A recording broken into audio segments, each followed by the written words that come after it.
So this is the sixth film in the Rethinking Existentialism series, and in this film we're going to think about one of Jean-Paul Sartre's most famous works of fiction, his play Huis Clos, which is usually translated into English as either No Exit or No Way Out, or as In Camera. That second one, In Camera, by the way, is the more literal translation. So huis clos is a French legal phrase, and it means proceedings that are happening behind closed doors, so without a public gallery or a press gallery. And the English phrase for similar kind of proceedings is in camera. But it's less often used as the title, I think, probably because it is legal jargon, and so it's not entirely obvious or clear to most people what it means. I think it's the better title. I think it's better than the title No Exit, for reasons that I'm going to explain in this film. So what I'm going to do in this film is I'm going to explain the standard reading of the play. I mean, there are lots of ways in which people who read the play and perform in the play and produce the play disagree over details of the play. But I think there's a kind of standard understanding of what's going on in the play. And I think that standard understanding is mistaken. And it's mistaken in an interesting way, not just for the play itself as a dramatic production, which it is interesting for that, but also for understanding Sartre's philosophy, Sartre's existentialism of the early 1940s. So he wrote the play in 1944, very quickly, after three of his friends, one of whom was Camus, asked for a play for them to perform in. There are three main characters in the play. They're all given, I think, roughly equal number of lines. No one of them ever leaves the stage. They come on one at a time at the beginning, and then they're all still there at the end. That, I think, is part of the appeal of the name No Exit. Nobody exits the stage. That's not quite true, because there's also a butler, and he does come and go a bit at the beginning, but then he's out of it, and he's only really there to introduce the characters, the main characters. So Sartre wrote this, as I say, in 1944. His three friends who it was originally written for never acted in it. I believe Camus never played the part of Garcin, the male character. But the play went on to be quite a success, and after the war it was staged many times in Paris, and then much wider across the Western world in various languages, and very quickly established Sartre as a major kind of figure in theatre at the time. The standard reading of it focuses on a line that comes out of Garcin's mouth almost at the end, when he declares that hell is other people. And that phrase, hell is other people, is probably one of the most quoted phrases of the whole of Western philosophy. You hear it a lot, parodied and recycled and printed on t-shirts and so on and so forth. People tend to take it that that's the message of the play, that is the key line of the play, right? That these characters are all stuck together in this room, and what they begin to discover is that hell is other people. So on the standard reading, what's going on is that all three of them are literally in hell. They're in hell, they've died, they've been sent to hell for their sins while they were alive, and they have been carefully chosen to spend eternity in a room together, because that way they will all be tortured for all eternity, because they simply can't get on with each other, right? And in particular, that each of them wants to establish a particular identity for themselves. They want to understand themselves as being a particular kind of person. In fact, they always did. And the other two in the room don't see them that way. So they see them as a different kind of person. Garcin wants to see himself as a kind of macho hero, but the other two really think actually he's a bit of a coward, Right? And supposedly, on the standard reading, all three characters are locked into that kind of a problem, that their most fundamental understanding of themselves and image of themselves is perennially challenged and undermined by the views that these other two people have of them, and that's the hell that they're now locked into. Um, that's another reason why people like the phrase "no exit" as a title, right? Because they read the play as as the characters themselves claim themselves to be in hell, and to have no way of getting out. Um, so when it's read in this way, it's read as a kind of morality tale. It's read as declaring not necessarily that hell is other people, that other people are hell, but rather that other people are hell only if you have a particular kind of attitude towards yourself. That is, that you're particularly concerned with the way other people see you, with establishing a particular kind of identity or a particular kind of image. And then, according to this reading of the play, the problem you face is that you can never really establish that kind of image. Other people will always see you through the lens of their own projects. They will always understand your behaviour in their own way, and as a result, they will always have images of you which are different from your own, and different from the one that you're trying to establish. And that supposedly is a kind of existential hell, but on the optimistic side, we don't need to worry too much about what other people think of ourselves, and instead, on this reading of the play, Sartre's message is that we should just get on and define ourselves through our actions and our projects and the things that we do and the things that we achieve and the relationships that we form. And that is who we really are, irrespective of any image we have of ourselves or other people have of us. And that the difference between us and the characters in the play is that we're still alive. We can still do that, and we can still continue to just pursue our own projects and become the people that we are becoming, whereas they are unable to change, unable to do anything because they're dead, and so they are now locked into this hell of trying to establish their own preferred image of themselves and being challenged in that by the other two. So as I say, that's the standard reading, and I don't agree with it. I think it's mistaken on lots of counts, actually.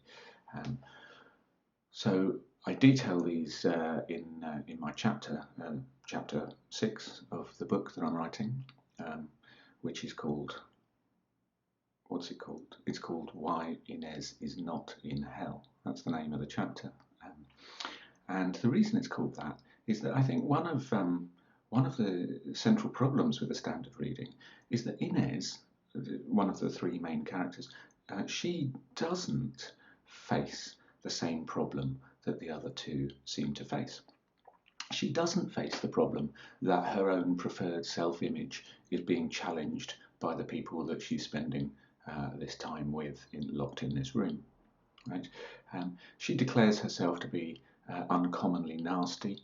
She declares herself to be somebody who just is deeply, fundamentally cruel and just likes to torture people and make them unhappy.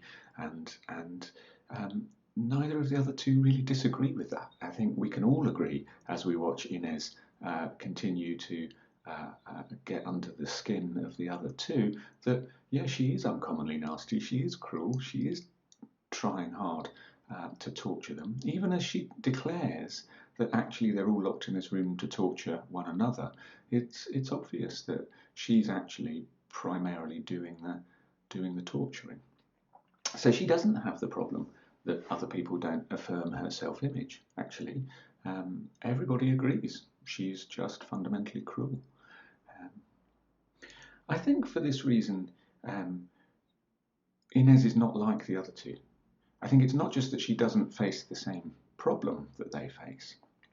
I think that she's just not one of us at all, right? So part of the problem that the other two face is that they're trying to establish that they have a particular image, or establish a particular image of themselves, a particular identity, as though it were a kind of fixed nature, an essence, that defines them and defines their action and causes their behaviour. Right? And that's why they find other people's views of them challenging. So Garcin wants to think of himself as essentially macho. Right? He just is a kind of embodiment of machismo. And that's why it's so threatening to him when people see any of his actions as being cowardly.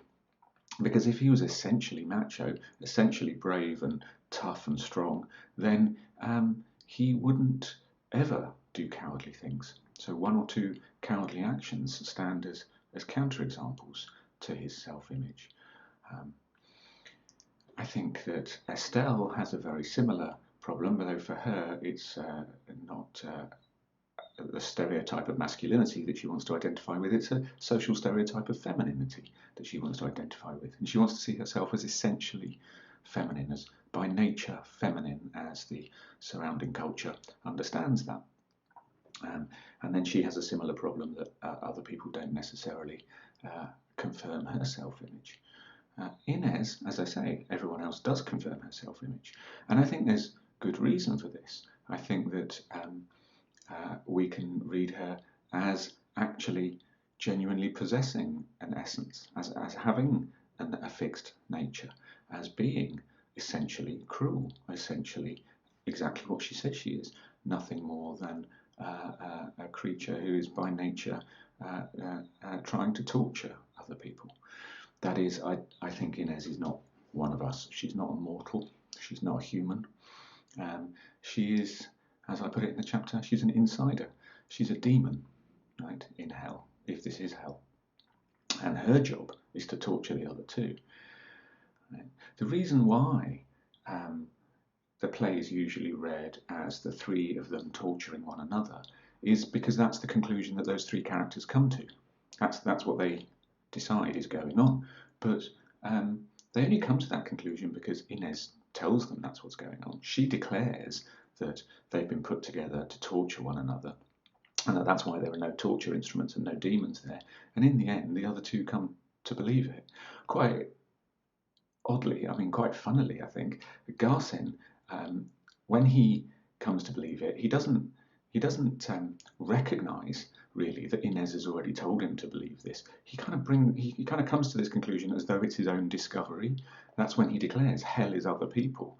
I mean, he just says that as though he's just worked it all out for himself, even though quite clearly in the play Inez has been saying it all along. Inez has been planting that idea in people's heads, and I think she's been doing it as part of her role as the demon. Right? It makes much more sense for those other two to think that they're just torturing one another.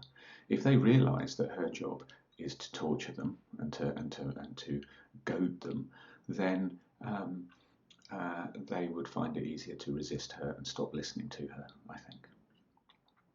So I think that there's a kind of deception going on within the play among the characters, and that is what hoodwinks the audience a little as well into believing, as the characters, as Estelle and Garcin certainly end up believing, that these characters are in hell and torturing one another. I think, however, they're not in hell. It's not strictly true to say that they're in hell, and this is why I think that In Camera is a better title than No Exit. I think where they are is at the Last Judgment. Okay, they're undergoing a kind of legal proceeding rather than undergoing the punishment. And if they were in hell and locked in for all eternity, then there would be no exit. But they're not. They're on trial, and there will be an exit. The only question is which direction they will be moving in when they exit. And I say that because I think that what's going on, so if that's right, Inez is not simply a torturer.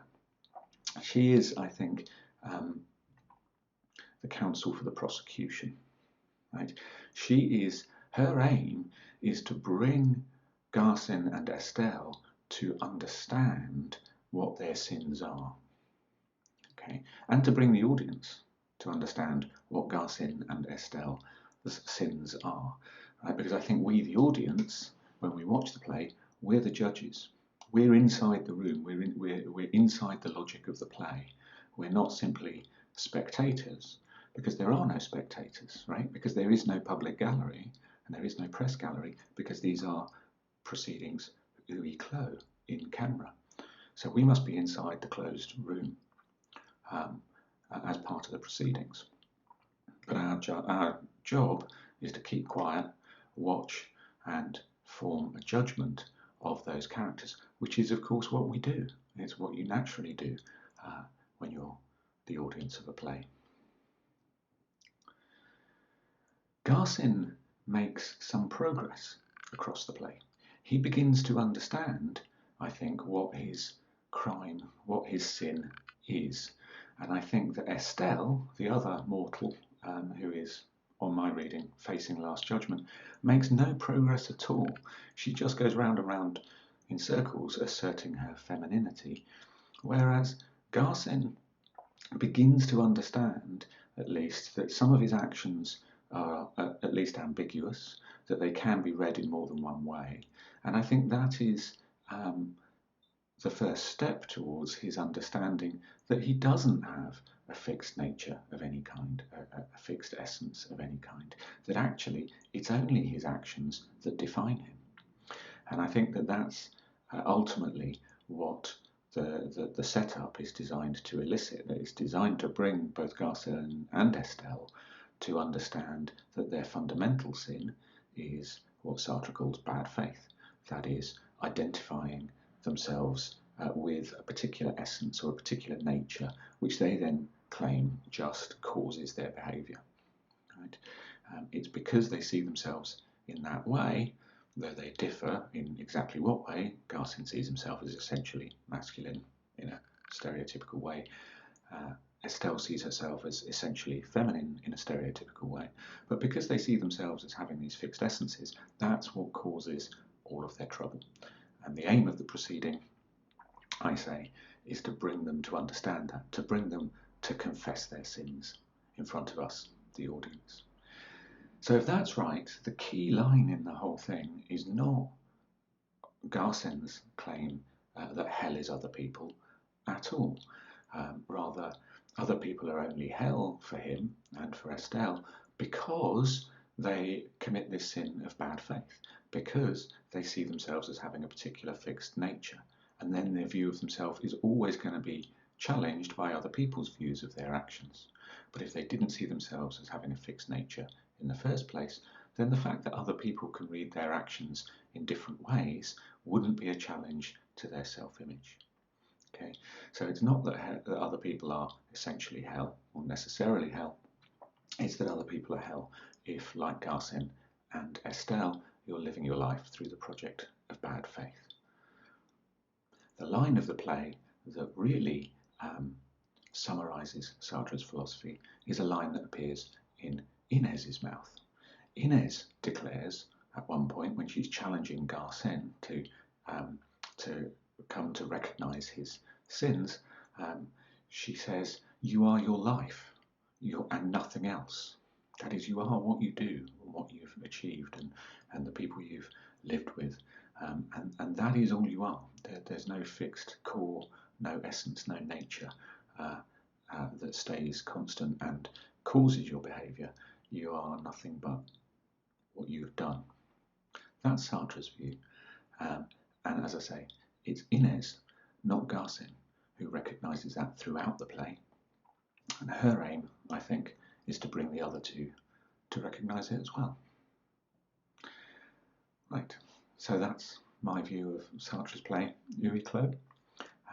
It's, I think, an important dramatisation of Sartre's view at that stage of his career that bad faith, which he thinks is a pervasive social phenomenon, is at the core of our difficulties in personal and social relations, in our difficulties that we face in organising our lives the way we want to and getting on fine with one another. And in the next film, I'm going to talk a bit more about his reliance on bad faith in order to understand social relations and in order to ground his cultural theory, and I'm going to argue there that it's a weakness of his position, and it's a great strength of Simone de Beauvoir's position that she can rely on sedimentation to do that work instead.